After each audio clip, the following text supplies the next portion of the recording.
Creating your own happiness. Um, when I was married, I wasn't actually um, allowed. I don't know if I should say that word, but I wasn't actually allowed to travel and explore. And I remember when I was 19 at university, I was with one of my university mates called Mohammed. He lives in Venezuela at the moment, or he has been all his life. He came over to study, and I remember in the canteen there was a napkin that we both took and we drew out what our sort of ambitions and dream goals are. And what on my napkin I drew out that I would love to travel the world to explore different cultures and different experiences. Because I've always believed that would be the best way to explore and to gain life experience.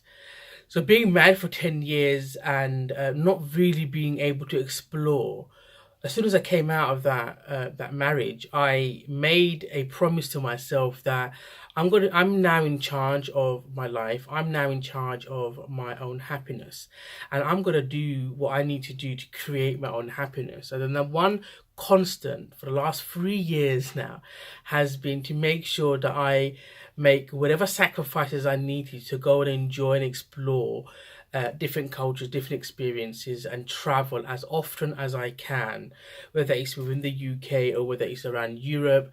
And what I've been trying to do, the way that I can fit in traveling around my schedule, is to take lots of long weekends of break. So, yes, I've been dubbed the Ibn Battuta. And a lot of people think, wow, you're going out to travel, it must be glam. It's not entirely glam, but I actually appreciate the sacrifices that I do to allow and enable me to travel even for a long weekend. And I've been in charge of creating that happiness for me.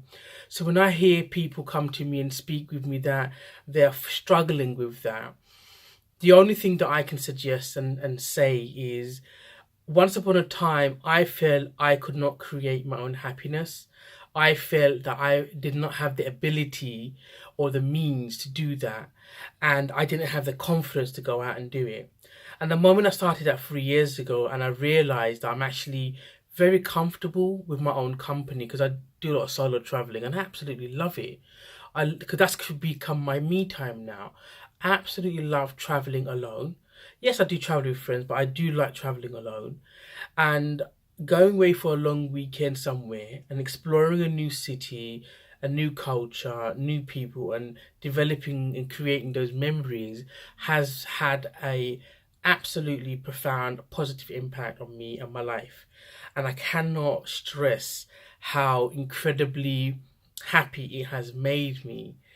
So if anybody says to you that you cannot create your own happiness, do not take their word and do not listen to that, because I believe, having gone through this process myself, that I am in charge of creating some happiness for myself.